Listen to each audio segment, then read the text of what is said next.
Bienvenue dans Au Quotidien, ce jeudi 12 décembre, formule solo ce soir, vous le voyez, puisqu'un débrayage pour protester contre les coupes budgétaires de la région Pays de la Loire nous oblige à vous montrer, chers téléspectateurs, que moins de moyens, c'est aussi moins de moyens humains. Mais nous sommes là pour vous informer et vous apprendre des choses, comme chaque jour, on l'espère, en valorisant notre territoire, la Sarthe. Dans le journal, je reçois Marietta Caramanli, qui est à mes côtés, députée de la 2e circonscription de la Sarthe, groupe socialiste et apparenté à l'Assemblée nationale. Dans la suite, la merveilleuse auteure Nathalie Prince, qui revient avec un livre jeunesse, cette fois sur les gros mots, idéal à mettre sous votre sapin et à déguster en famille. Mais tout de suite, place à l'actu.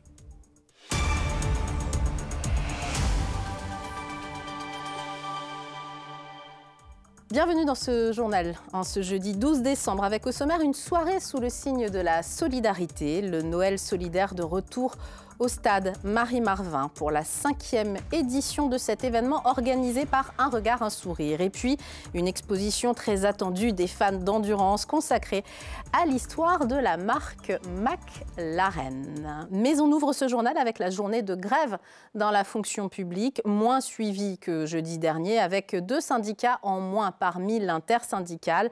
En cause, l'absence de gouvernement actuellement et la crainte de l'inefficacité de cette grève, sans doute.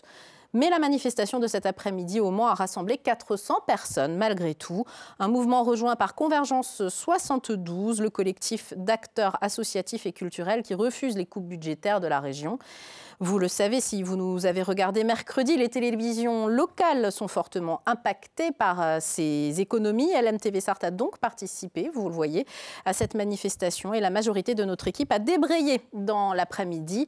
Nous avons aussi participé à une émission de radio diffusée sur l'ensemble des radios associatives locales du réseau Frama ce jeudi pour témoigner de l'impact réel de ces coupes. En jeu, l'existence même de votre chaîne, du pluralisme des médias et de la fabrication de journaux et d'émissions de qualité. Un enjeu démocratique, tout simplement, à notre humble avis. Allez, on passe à un autre sujet. Le Noël solidaire de retour au stade Marie-Marvin pour sa 5e édition. Un événement organisé par l'association Un Regard, un Sourire. Sans domicile fixe, ces personnes démunies profitent d'une soirée festive dans les salons du stade, avec un stand de coiffure, des couvertures distribuées à ceux qui vivent dans la rue, des tours de magie et puis une animation autour d'un cocktail avant de manger un repas chaud préparé par des grands chefs à la retraite. 150 couverts à servir, une préparation digne d'un restaurant. Le reportage de Colin Ancel. Dans les cuisines du stade Marie-Marvin, on s'active avant le service. 3 chefs sartois retraités préparent le dîner des 152 convives, des sans-abri ou des personnes vivant sous le seuil de pauvreté. Ça ne nous coûte rien du tout, nous on donne notre temps, c'est tout. Voilà. Et puis si on peut leur donner un petit peu de joie de vivre, les remettre un petit peu voilà, le pied à l'étrier, donc voilà, pour nous c'est important. Et je trouve que c'est un super événement. Ce repas-là, ce menu-là, a été réalisé uniquement avec des dons. Tout a été entièrement donné. On a 0 centime pour organiser une manifestation comme ça. Un élan de solidarité et de partage. Pendant la journée, les chefs préparent le repas avec des demandeurs d'emploi qui apprennent la cuisine au lycée Sainte-Catherine. C'est valorisant. Déjà, c'est la rencontre avec 2 chefs, donc c'est quelque chose d'important. Et puis, ça leur permet de mettre en application ce qu'ils ont appris. Et en plus, pour un but solidaire, pour eux, c'est hyper valorisant, quoi. En entrée, des œufs mayonnaise avec du chou, puis un plat chaud. La petite poularde, les légumes. Important pour ces personnes dans le besoin, surtout en cette période de Noël. C'est quand même magnifique que les personnes se motivent pour faire que tout le monde puisse manger au moins un petit repas chaud. Ils prennent de leur temps pour nous faire un bon repas, pour les gars qui n'ont pas l'habitude de bien manger. Pour être honnête, dans la rue, peut-être des boîtes de conserve que de bien manger. Et je trouve que c'est très important. On avait bien mangé, c'était une bonne présentation. Voilà, tout le personnel qui a organisé ça, ils sont très sympas. Et puis en dessert, c'est un brownie qui attend les convives. Alors, un dernier mot pour la fin ? Merci, monsieur le cuisinier. Un beau moment. C'est une image forte en cette période de Noël, la préparation des cadeaux. La plateforme de tri de la Poste rue Monté à Romans est en effervescence. En cause, évidemment, les achats en ligne de plus en plus nombreux. Ce jeudi, 26 000 colis sont arrivés sur cette plateforme logistique. C'est presque 2 fois plus que d'habitude. Et ce n'est pas fini puisque le nombre de paquets devrait encore grimper en fin de semaine prochaine. La Poste souligne que cette activité représente plus de la moitié de son chiffre d'affaires. Rien qu'au Mans, entre novembre et décembre, 40 CDD sont venus compléter l'équipe pour traiter tous ces colis. Halte aux dégradations lors des manifestations d'agriculteurs. C'est en substance ce que demande le Mans Métropole aux agriculteurs qui manifestent parfois à coups de déversement de déchets, comme on a encore pu le voir le week-end dernier, devant les permanences des députés de gauche qui ont voté la motion de censure du budget Barnier. La collectivité pose la question du coût de nettoyage de la voie publique qui lui incombe, mais le nettoyage peut être facturé quand il doit s'effectuer sur une parcelle privée. Rien que pour la manifestation du 18 novembre, par exemple, le coût de l'intervention des agents et le traitement des déchets s'élève à près de 9 000 € en tout pour le Mans Métropole. On en passe à notre invitée, Marietta Karamanli, députée de la 2e circonscription de la Sarthe. Merci d'être avec nous, Marietta Karamanli. Vous venez pas pour parler des agriculteurs, vous venez pour parler d'une grande soirée que vous organisez ce vendredi au Mans, pour réconcilier la gauche à 18h30 au Fonds international d'art actuel, derrière la Visitation au Mans, vous savez tous où ça se trouve. Avec votre association Dessinons l'avenir, vous invitez l'historien Gilles Candard, président de la Société d'études jaurétiennes, auteur de nombreux ouvrages. La question que vous allez poser lors de cette soirée, elle est grande, hein. Peut-on s'inspirer de Jaurès pour réconcilier la gauche et son électorat? Pourquoi avoir eu envie, besoin de réunir des citoyens pour discuter de ce sujet? Alors, c'était d'abord un questionnement que j'ai depuis quelque temps, depuis les dernières élections, 2024, même si moi j'étais réélue, 2022. Enfin, c'est ce moment, depuis pas seulement les dernières élections, mais depuis quelque temps, où effectivement on constate qu'il y a un recul de l'électorat de gauche, et que quelquefois aussi un électorat qui devient plus populaire et qui peuvent aussi partir vers d'autres aventures. Une montée du Front National, du Rassemblement National aujourd'hui partout, non seulement en France, mais aussi en Europe. Et vous me connaissez, avec l'association Dessinons ensemble l'avenir, c'est plutôt un labo d'idées, citoyens, écologistes, mais aussi, je dirais, de gauche. Et effectivement, j'avais envie d'échanger avec la population autour d'un spécialiste aussi de Jean Jaurès, parce que Jean Jaurès, c'était une figure qui marque... Pour les plus jeunes, est-ce qu'on peut rappeler quand même qui est Jean Jaurès? Parce que je suis sûre que les jeunes de 20 ans qui nous regardent en ont entendu parler, mais pour eux, c'est une école, une rue. Je pense que Jean Jaurès, même les plus jeunes, que ce soit pas forcément les collégiens, mais les lycéens, ils ont quand même dans tous leurs programmes le Front populaire. C'est avant la Deuxième Guerre mondiale. C'est plein de mesures qui ont été aussi portées du bien-être, de la solidarité, un avancement. Le Front populaire, c'était quelque chose vraiment et qui a mis en place énormément de progrès pour la société. Et finalement, c'était aussi un modèle de gouvernement. Alors, bien sûr, ça a été rattrapé par la Deuxième Guerre mondiale et ils n'ont pas pu aller jusqu'au bout de leur programme. Mais je pense qu'il a laissé tellement de choses dans l'histoire et je ne vais pas parler au nom de Jean Jaurès, pas du tout. Je suis vraiment c'est très humble ce que je voulais faire. S'inspirer. Mais voilà, s'inspirer. Et donc, je pense que faire venir Gilles Candard, qui est le spécialiste de Jean Jaurès et qui est par ailleurs qui tient des relations étroites encore avec le lycée Montesquieu, et où il a aussi été professeur dans ce lycée-là. Je trouve que c'était une belle occasion dans ce contexte, en plus aujourd'hui, qui n'était pas prévu quand on l'avait fixé, parce que ça a été fixé il y a 2 mois. Et effectivement, c'est un bon moment pour dire peut-être, est-ce qu'on peut s'inspirer de Jean Jaurès ? Comment? Et peut-être aussi voir dans ce contexte actuel, la gauche, comment on peut retrouver son électorat populaire?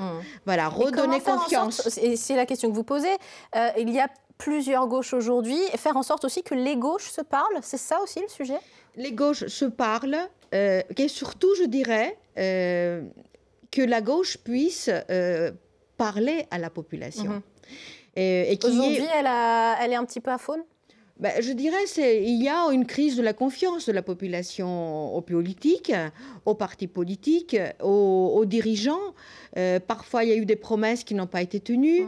Et donc, effectivement, je dis, voilà, comment on peut faire œuvre pédagogique, au-delà de l'analyse, de dire, voilà, concrètement, comment on peut finalement travailler ensemble sur les territoires, nos territoires, pour faire en sorte que, finalement, tout ce qui a pu être mis en place au moment du Front populaire, on n'est pas à ce niveau-là. Il y a beaucoup eu d'évolutions. Comment on peut redonner confiance et comment on peut retrouver le lectorat populaire dans nos territoires? Je rappelle que la réunion se tient ce vendredi 13 décembre à 18h30 au Centre d'art, Fonds international d'art contemporain, absolument, à la Visitation. L'entrée est entre le restaurant Beluga et le bar à vin Racine. Voilà, je fais un petit peu de publicité pour les commerces locaux. Auparavant, Gilles Candard dédicace ses ouvrages de 17h à 18h à la librairie Doucet au Mans, c'est juste à côté. N'hésitez pas à y aller. Un mot quand même, vous parliez de nécessité de dialogue. On voit une polarisation dans la société. Cette histoire, par exemple, des agriculteurs, les actes finalement qui amènent à la violence, c'est quelque chose que vous condamnez aujourd'hui, que vous ressentez? Mais totalement, je pense que c'est incompréhensible et c'est inacceptable. Parce que le droit de manifestation, je le défends et il y a des lieux pour le faire. Mais faire intrusion sur des espaces, mettre en difficulté des populations autour, ou parce qu'effectivement, il peut y avoir des personnes handicapées, et c'est le cas, en fauteuil roulant, des familles avec des personnes âgées ou des bébés, empêcher finalement l'entrée, empêcher finalement, puis faire tout ce qui a pu être fait avec un coût derrière, y compris pour la collectivité. Pour être concret, le week-end dernier. Sans aucun dialogue, sans une volonté d'avoir un rendez-vous. Je suis surtout celle qui, quand même, a la réputation, qui reçoit, qui écoute, qui propose et qui travaille avec toutes les forces. Donc mon bureau est toujours resté ouvert et pour pouvoir recevoir qui il veut, pour pouvoir échanger. Ces méthodes-là, je les condamne, je ne les accepte pas. Et effectivement, je trouve que ce n'est pas à la collectivité, ni à mes voisins, ni à moi, de payer cette facture. Et je pense que les responsables devraient quand même faire un geste, revenir vers nous pour pouvoir, à minima, s'excuser aussi. Parce qu'il y a une amalgame également entre ce que le gouvernement a promis et que nous, les députés, on aurait empêché. C'est complètement faux, donc mettons en place. Mais je sais qu'il y a des élections d'organisations syndicales et que si effectivement c'est par ces méthodes-là qu'on va chercher des voix pour gagner au sein d'une organisation agricole, personnellement, je trouve que c'est pas la bonne voie. Vous appelez au dialogue. Pour ceux que ça intéresse, il y a cette fameuse soirée avec Gilles Candard le 13 vendredi 18h30 au FIA au Mans. Merci Marietta Caramanli. Merci à vous. La culture à portée de tous, tiens, on en parlait tout à l'heure, ce sont aussi les médiathèques municipales. Une braderie à la médiathèque Louis Aragon du Mans était organisée ce mercredi 11 décembre. Une vente à des tarifs préférentiels fixés par le conseil municipal. 50 centimes pour un magazine, de 2 à 4 euros pour les livres ou les CD, c'est vraiment pas cher. Mais pourquoi ces braderies sont-elles organisées? On écoute Charlotte Hofstetter, bibliothécaire chargée de la seconde vie du document à la médiathèque Louis Aragon. Les collections d'une bibliothèque, elles ne sont pas extensibles. Donc en fait, comme on achète des livres, on doit aussi en enlever. Et donc c'est un processus qu'on appelle le désherbage, comme on désherbe dans un jardin, on désherbe dans nos bibliothèques. Et en fait, avec ces livres-là, donc on a différents critères. Ça peut être que le livre il est abîmé, trop usé. Voilà, ceux-là vont partir à la poubelle, mais on a des livres qui sont en bon état. Et donc, l'idée, c'est de leur proposer une deuxième vie ou une autre vie. Et donc, la braderie, ça fait partie d'un des canaux qui nous permettent de nous séparer des livres dont nous n'avons plus besoin. Si vous avez manqué cette édition, une nouvelle braderie est organisée en mars prochain à la médiathèque. Et puis, un événement pour les fans d'histoire automobile au musée des 24 heures du Mans. 11e exposition éphémère inaugurée ce jeudi avec la marque britannique McLaren, intitulée A Name for Eternity, traduisez un nom pour l'éternité. Cette rétrospective présente une collection de voitures emblématiques qui ont marqué l'histoire de la marque. Le reportage d'Alexandre Ferrer. Elles ont écrit l'histoire. 13 McLaren authentiques se dévoilent dans la nouvelle exposition temporaire du musée des 24 heures du Mans. Parmi elles, des concurrentes à l'édition 1995. 4 F1 GTR authentiques de la même édition, celle de 1995.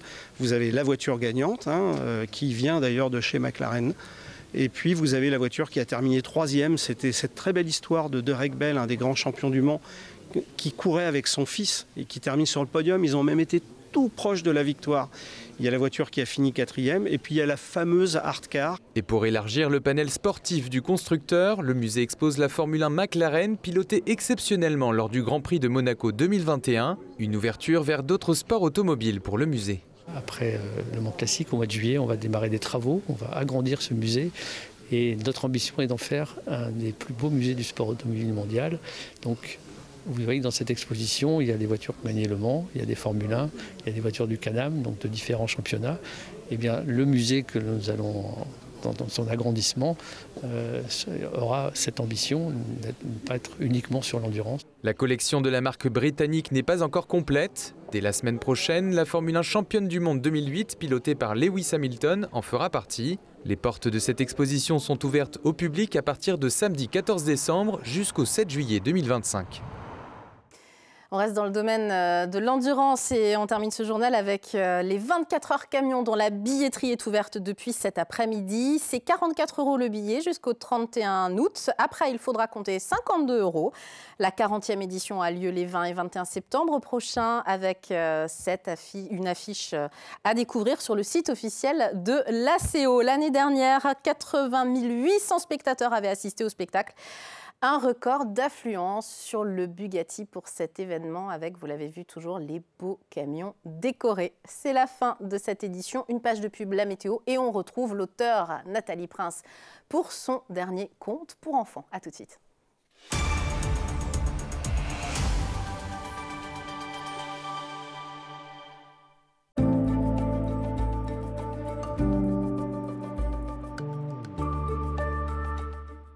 Bonsoir messieurs, dames, ravi de vous retrouver pour ce nouveau bulletin météo. J'espère que tout va bien de votre côté, que vous avez passé une très bonne journée en notre compagnie. Alors pour votre soirée, des conditions météo qui resteront plutôt calmes sur l'ensemble de notre département, mais également sur nos départements voisins. Un ciel plutôt bien dégagé, des températures qui évoluent entre 2 et 5 degrés avec 2 pour Laval, 3 degrés du côté de Sillé-Guillaume, encore à Sablé-sur-Sarthe, 4 degrés pour La Flèche, Angers, ou encore au Mans, 5 degrés pour Alençon. Pour la journée de vendredi, au petit matin, le soleil devrait briller très facilement. Mais regardez, les températures plutôt basses. Et oui, en absence de couverture nuageuse, le thermomètre va dégringoler avec un mercure compris entre -2 et 1 degré. Pull, écharpe et manteau resteront par conséquent les accessoires indispensables pour cette fin de semaine. -2 degrés du côté de Vendôme, La Ferté-Bernard, La Chapelle-aux-Choux ou encore à Montval-sur-Loire, -1 degré du côté de Blois ou encore à Tours, 1 degré au Mans. Pour la suite de votre journée, on profite toujours de ce beau ciel bleu. Quelques nuages seront présents, mais vraiment pour décorer le ciel. Les températures entre 5 et 8 degrés. On sera légèrement en dessous des normales de saison, mais sans trop d'excès non plus. Avec 5 degrés à Blois, 6 à Tours, Alençon ou encore à Mamers, 7 degrés au Mans. Comptez 8 degrés du côté d'Angers. Pour la journée de samedi, un ciel qui restera assez variable avec une alternance d'éclaircies, passage neigeux également. Les températures entre 6 et 8 degrés, on sera plutôt conforme au normal de saison. Et pour la journée de dimanche, on continue de gagner 1 ou 2 petits degrés. Alors bien évidemment, on affinera tout ça lors d'un prochain bulletin météo, mais les maximales pourraient grimper jusqu'à 8, voire même jusqu'à 9 degrés. En ce vendredi 13, courage à tous les superstitieux. Et n'oubliez pas de souhaiter une bonne fête aux Lucie. J'adore ce prénom.